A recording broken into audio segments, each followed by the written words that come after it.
seterusnya kita akan berikan 20 minit kepada Ustaz Salman untuk memulakan sesi rebuttal beliau.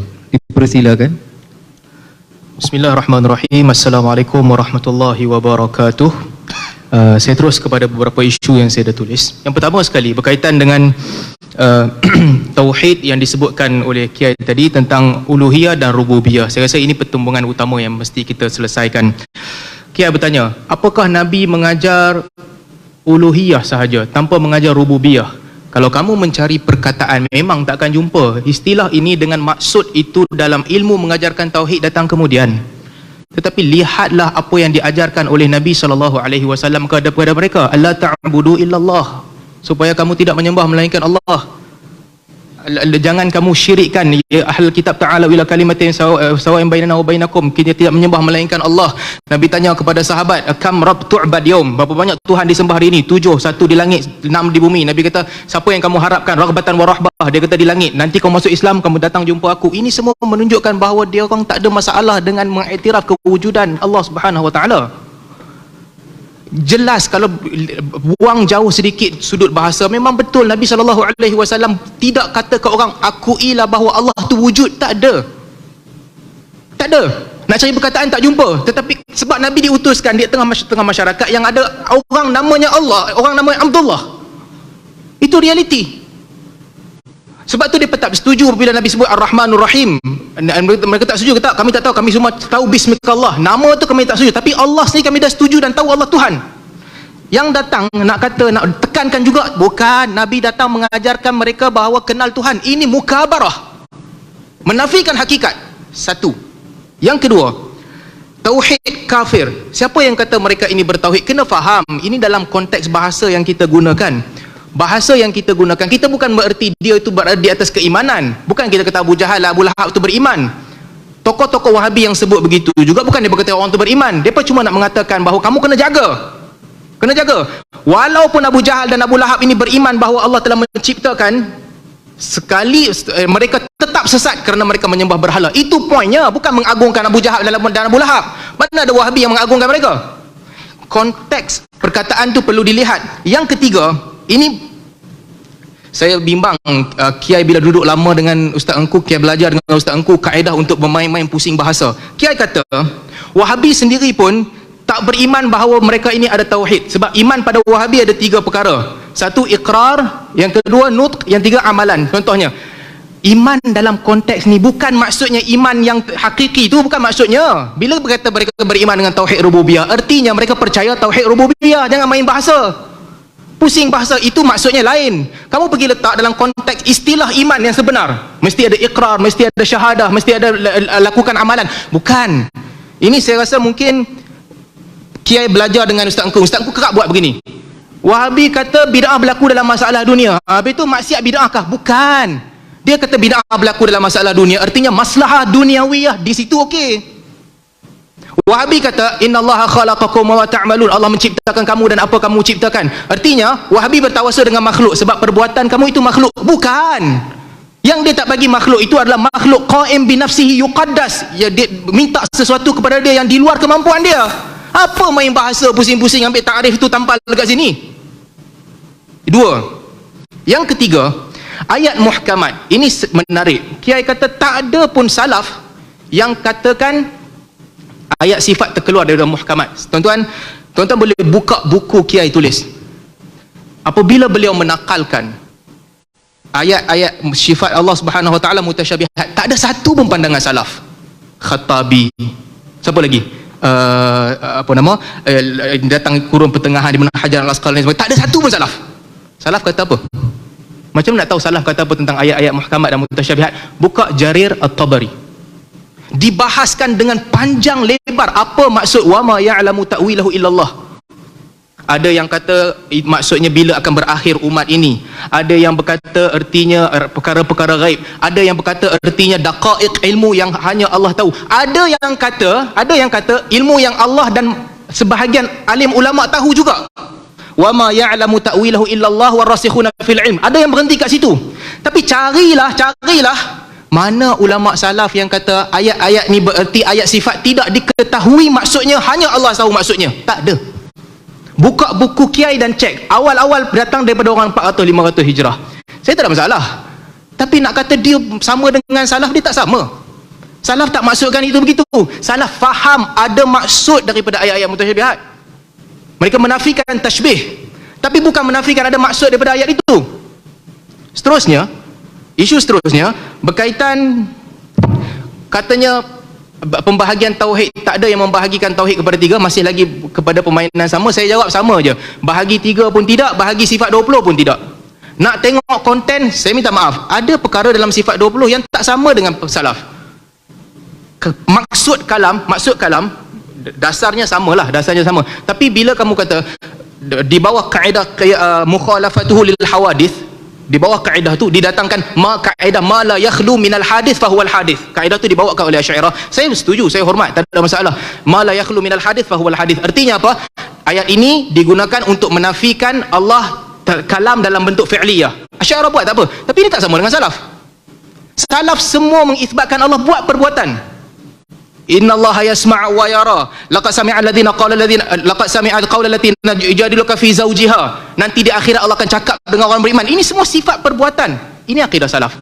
Tak apa Asy'ariyah tak sama, tapi janganlah tarik semua salaf letak dalam bakul kamu dan kamu sesatkan salaf sebenar. Itu yang ketiga. Seterusnya, berkaitan dengan isu-isu seterusnya. Okey, ini saya nak sebut sikit tentang, tadi Ustaz Engku ada ulas sedikit tentang Al-Baijuri, apa yang disebutkannya berkaitan dengan kesan dan juga sesuatu yang kesan sesuatu perbuatan. Saya nak kena cek balik, sebab Ustaz Engku bila nakalkan, Ustaz Engku tak faham apa dia nakal. Al-Baijuri sebut dengan jelas ada 4 situasi. Sesiapa yang beriktikad annal asbab adiyah kanar was-sikin tu'thir fi musabbabatiha al-haqiqi fahuwa kafir bil ijma'. Siapa yang percaya bahawa pisau, api semua betul-betul memberi kesan, ada kuasa tabiat dia yang membakar, dia kafir. Kemudian dia kata au liquwatin khalaqaha Allahu fiha. Siapa yang percaya api ni semua ada kekuatan yang Allah bagi dekat dia. Allah bagi dekat dia. Kata Al-Baijuri,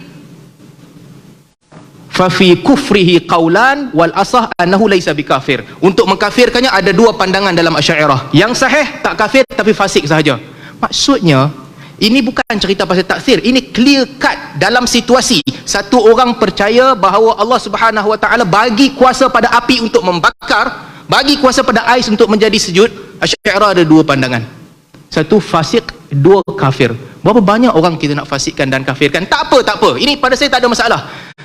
Ulama dahulu telah pun berlalu, telah pun menulis. Tapi kita yang datang kemudian, kita tak boleh ubah apa kata Al-Baijuri, apa kata Sanusi, apa kata Muhammad bin Abdul Wahab, apa kata Ibn Taymiyah. Tapi kita boleh ubah diri kita, sama ada nak tendang orang keluar daripada agama ataupun menerima semua ke dalam dakapan agama. Itu kita mampu.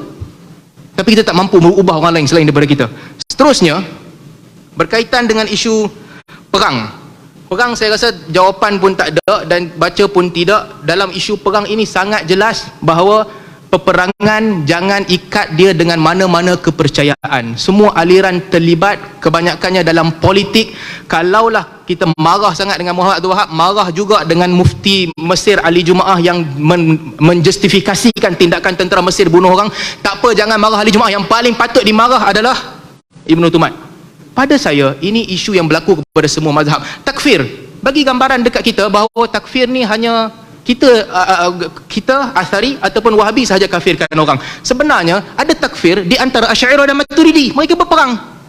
Perkataan ana mukmin insya-Allah menyebabkan pergaduhan di antara pengikut Syafi'i dan juga Hanafi. Saya tak nak buka benda ni. Tapi bila hentam orang, kita terpaksa buka lah.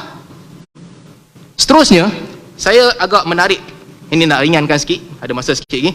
Ustaz Engku tanya 3 soalan pertama yang buat saya tertarik. Ustaz Engku kata, saya Athari ke tak? Saya Athari. Yang kedua, okey, kalau itu Athari ahli sunnah, Athari ahli sunnah. Kalau begitu, Wahabi bukan ahli sunnah. Saya duk fikir macam mana datang logik macam ni.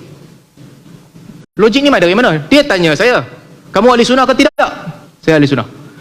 Kamu Athari ke tidak? Athari. Kamu Wahabi ke tidak? Tidak. Artinya Wahabi bukan ahli sunnah wal jamaah. Mana main logik macam ni? Samalah kalau saya tanya Ustaz Engku, Ustaz Engku ni Asy'ari ke tidak? Ya, saya Asy'ari. Asy'ari ahli sunnah ke tidak? Asy'ari ahli sunnah. Kalau macam tu, Ahbaj bukan ahli sunnah. Boleh ya macam tu kaedah tu? Cuma fikir, saya tak tahu, saya tak pergi sekolah undang-undang, tapi kita boleh faham lah. Kalau saya Asari dan saya kata ahli sunnah wal jamaah, itu tidak bererti Wahabi terkeluar daripada ahli sunnah wal jamaah. Macam mana boleh draw kaedah macam ni? Next, berkaitan dengan isu takwil. Kiai bawakan isu takwil. Takwil ini kata Kiai Ibn Taymiyah membuat takwil. Saya rasa mungkin Kiai kena betulkan kefahaman. Balik kepada kes tadi. Ini contoh keempat dah. Tadi 3 contoh keempat. Jangan bermain-main dengan bahasa. Bila kita cakap dengan takwil, tentang takwil, kita cakap tentang sarful lafz an madlul lughawi rajih min as-siyaq kepada madlul akhar. Itu maksud dia. Itu maksud takwil. Ibn Taymiyah tak takwil. Ibn Taymiyah kata innallaha ma'akum bi'ilmihi. Itu maksud lafaz itu, dalam konteks itu membawa maksud itu, bukan takwil. Jadi saya tahu Kiai kerap bercakap pasal Wahabi, kena betulkan kefahaman ni. Itu bukan takwil. Itu makna di sudut konteks begitu. Saya tahu Kiai selalu tanya ke orang, zahir ifradi ke zahir tarkibi? Untuk pengetahuan Kiai, zahir ifradi itu tak ada pada Ibn Taymiyah. Semua zahir mesti tarkibi. Dalam konteks ada maksud perkataan. Kepala tak ada maksud. Melainkan letak kepala tu kat siapa? Kepala saya, ini maksud dia kepala orang. Kepala buku, maksudnya kepala buku. Kepala pancok, artinya kepala pancok. Orang Indonesia tak fahamlah kepala pancok. Ibn Taymiyah kata zahir ifradi tak wujud. Setiap perkataan duduk dalam konteks, ada maksudnya di situ. Itu bukan takwil, bang. Itu bukan takwil. Itu isbat. Seterusnya, apabila kita bincang tentang, masih lagi tentang isu takwil, sebab tu selalu mereka kata bab istawa. Istawa, maksud konteks ucapan sumastawa alal arsh, ada 3 maksud yang dikatakan oleh salaf. Ala, wartafa'a, ataupun wastaqarra. 3 maksud. Al-Qurtubi sebut, maafkan saya, Ibn Abdul Bar sebut. Kalau pegang mana-mana satu di antara 3 maksud ini bukan takwil.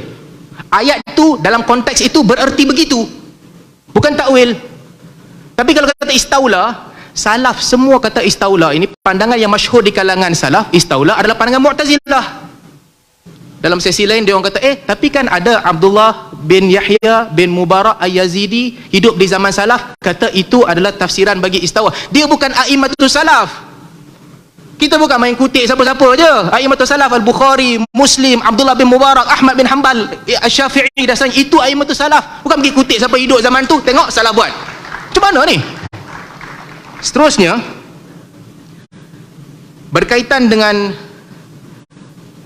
ucapan salaf tentang tabaruk. Ucapan salaf berkaitan dengan tabaruk. Saya bawa bukti jelas. Abdullah bin Umar radhiyallahu anhu tak bagi pergi sapu makam Nabi SAW. Artinya idea tak bagi pergi tabaruk dengan makam tu dah ada lah. Nak cari ke mana lagi? Abdullah bin Umar tak bagi. Itu jelas. Nak cari bukti dari mana lagi? Seterusnya, apa lagi isu yang ada di sini? Takfir, istighasah. Dalam bab takfir orang melakukan istighasah, kata mereka Wahabi tak boleh takfirkan sebab tak ada orang lain takfirkan. Saya tahu mungkin ada perbezaan pandangan di sini. Saya tahu ada perbezaan pandangan. Ulama lain menganggap istighasah itu dalam bentuk doa. Wahabi tak faham begitu. Wahabi mengkafirkan. Saya tahu. Boleh nasihatkan Wahabi untuk slow sikit, jangan kafirkan orang, katakan haram sahaja. Saya tahu itu ada. Tapi kena ingat, sikap bermudah-mudah takfir ini diwarisi oleh Wahabi daripada Asy'ariyah. Kena ingat, kamu tak boleh keluarkan orang daripada ahli sunnah wal jamaah atas sebab ini. Sebab kalau kamu buat ini, kamu kena keluarkan a'immatul Asy'ariyah juga. Mereka mentakfirkan orang sama seperti Wahabi sebahagian yang mengkafirkan orang. Kamu kena keluarkan a'immatul Maturidiyah daripada ahli sunnah wal jamaah. Baca buku, jangan baca tajuk. Baca buku, masuk dalam-dalam, tengok betul-betul perang antara Asy'ariyah dan Maturidi, perang antara Asy'ariyah dan Hanabilah, perang antara Asy'ariyah dan juga Jahmiyah. Perang antara mereka ni semua berlaku dan takfir berlaku. Okey, pandangan tu agak keterlaluan, tapi masalah yang sama telah menimpa kebanyakan mazhab. Seterusnya, apabila dikatakan akidah salaf ni sama, akidah Athari sama macam Asy'ariyah, Wahabi terkeluar daripada tu. Dengan kitab Aqidah Sadatul Hanabilah, tak sama. Ini tak sama. Kalau kita boleh lihat teks-teks ucapan salaf berkaitan dengan akidah, isu ni sebenarnya pandangan saya secara pribadi, jangan kafirkan orang dalam isu ini.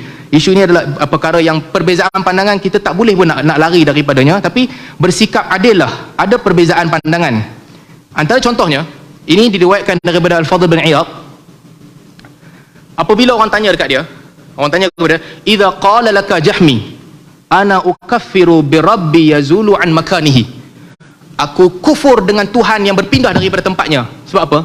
Sebab Jahmiyah kata, kalau kamu kata Tuhan di atas arash, artinya Tuhan berpindah daripada tempatnya. Aku tak beriman Tuhan di atas arash, kerana itu aku kufur dengan Tuhan yang berpindah daripada tempatnya. Dia cuba nak bagi lazim. Lazimnya apa? Lazimnya kalau kau percaya Tuhan di atas arash, artinya kau kena percaya Tuhan kau bergerak. Kata Al-Fadl bin Iyad kata, "Ana u'min bir-rabb yaf'alu ma yasha." Aku beriman dengan Tuhan aku yang buat apa yang dia nak. Artinya, macam mana kamu boleh tarik semua ini dan letakkannya di dalam bakul syairah? Tak sama. Mereka ada perbezaan. Jadi dengan perbezaan ini, akuilah ia adalah perbezaan dalam mazhab mereka dan mereka berbeza. Seterusnya, apa lagi isu yang ada di sini yang saya belum cover? Berkaitan dengan tafwid dalam erti kata tidak memahami maksud, saya katakan bahawa ini tidak dikenali oleh salaf. Salaf tahu maksud. Salaf cuma menafikan persamaan antara Allah Subhanahu Wa Taala dengan makhluk. Itu yang mereka lakukan. Mereka faham maksud, bukan tak faham. Kiai panjang cerita tentang perkataan Imam Malik. Yang sahih adalah kaif ghair ma'qul ataupun marfu'. Iya, betul, tak ada masalah. Tapi dalam masa yang sama, yang kata kaifa majhul itu adalah guru kepada Imam Malik Rabi'ah. Majoriti ulama yang membahaskan ucapan Malik dan Rabi'ah rahimahumullah mengatakan bahawa maksudnya sama. Sama maksudnya. Mereka tak tahu kaif bagi sifat Allah Subhanahu Wa Taala. Bukan tak ada. Kamu nak kata tak ada juga, tak apalah. Salaf menerima sifat Allah Subhanahu Wa Taala. Salaf mengisbatkan Allah Subhanahu Wa Taala tinggi di atas arasy. Buka tafsir At-Tabari, ayat kursi, tafsiran ayat kursi, kalau ingatan saya tak salah, wa huwal aliyyul azim. Apabila mentafsirkan Al-Ali, At-Tabari kata ada dua pandangan di kalangan ahli fikir. Pandangan pertama, Al-Ali bererti Ali makan. Makan Allah lebih tinggi daripada makhluk-makhluknya. Satu. Pandangan kedua mengatakan makanah bukan makan Allah, kerana la yakhlu minhu makan. Dua pandangan yang Tabari sebut. Lil asaf, pandangan Asy'ariyah Tabari tak sebut. Asy'ariyah kata bukan di dalam, bukan di luar, bukan bersentuh, bukan berpisah. Dia tak sebut pun di situ, dalam konteks itu. Dia sebut di tempat lain. Ala kulli hal, takkanlah kita nak kata ini akidah Wahabi yang cipta. Tabari sebut. Itu berkaitan dengan isu berkaitan sedikit sebanyak isu berkaitan dengan sifat-sifat Allah. Isu-isu lain yang dibahaskan banyak kiai sebut tentang jisim. Tuan-tuan, jisim sebagaimana Ibn Taymiyah sebut, Al-Ghazali sebut, sama juga. Jisim, kalau kamu maksudkan dia dengan tarkib, ada jauhar dan sebagainya, itu salah. Tapi kalau maksud kamu lain. Sebab apa? Sebab Al-Ghazali tahu ada orang kata benda yang apa sahaja yang kamu boleh tengok itu jisim. Apa sahaja yang kamu boleh isyarat itu jisim. Al-Ghazali kata kalau itu maksud kamu, tajasar pada penggunaan perkataan jisim, penggunaannya betul, nama salah. Kalau nak search kat Syamilah cari perkataan tajasara. Al-Ghazali sama macam Ibn Taymiyah. Sama. Katanya Wahabi percaya Allah ada had. Had ada dua maksud. Satu maksud bagi had adalah maksud kurang maksudnya penghujungnya kurang. Satu maksud pemisah, berpisah daripada makhluk. Kata Abdullah bin Mubarak, na'rif rabbana fawqa sama' bihaddin, berpisah daripada makhluk. Ini bukan yang tadi Al-Yazidi itu yang orang tak kenal itu. Ini Abdullah bin Mubarak, alimus sunnah. Datang dalam nas. Kalau saya boleh go through satu persatu kan, makan ada masa? Tak ada masa. Yang kata makan ni ada dua maksud. Saya kena bagi juga lah ni, sebab lama dia persimpan isu ni. Al-Ghazali. Ini kata Ar-Razi dalam tafsir. Kata Ar-Razi, annahu sabuta fil ulumil yaqiniyah annal makan, tempat itu, imma sathul batin minal jismil hawi wa imma al-bu'dul mujarrad wal fadha'ul mumtad. Makan sama ada dia adalah permukaan luar yang bersentuh dengan permukaan dalam bagi sesuatu tempat, dia bersentuh dengan permukaan dalam benda yang duduk di tempat itu, ataupun katanya al-bu'dul mujarrad fadha' al-mumtad, ruang yang kosong tak ada apa-apa. Ini Ar-Razi yang sebut. Yang makan adami itu sebelum Ibn Taymiyah, Ar-Razi sebut dulu.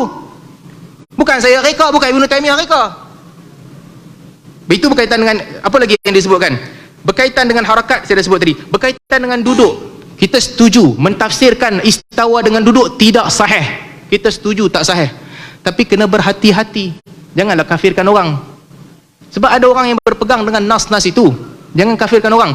Tok Guru ni Aziz, bila beliau mentafsirkan perkataan istawa al-arsh, sila nanti Tok Guru ni Aziz sebut, kita tahu dia tidak melakukan tashbih. Kita tahu dia alim besar tak melakukan tashbih. Tapi jangan bermudah-mudah. Mungkin mereka tak buat, orang lain bermudah-mudah untuk menyesatkan orang atas isu-isu begini. Seterusnya, apa lagi yang disebut tentang harakat? Kita dah sebut tadi, harakat ini disebut sekadar untuk mematahkan hujah orang yang menafikan Allah di atas arash semata-mata kerana itu lazimnya harakat. Al-Fadl bin Iyad kata, kalau begitu aku beriman Tuhan aku yang boleh buat apa sahaja yang disukainya, yang dikehendakinya. Roboh kubur, mungkin Kiai kurang faham. Saya maksudkan sama sebiji pejabat agama Islam Negeri Sembilan buat dengan Wahabi buat. Itu maksud saya. Bukan saya nak tanya hukum bila boleh roboh, bila tak boleh roboh. Sama je. Kalau itu sesat, ni pun sesat juga. Kepada Ustaz Salman atas sesi bidasan yang diberikan tadi. Jadi kini kita akan berehat selama 5 minit sebelum sesi soal jawab hadirin seterusnya.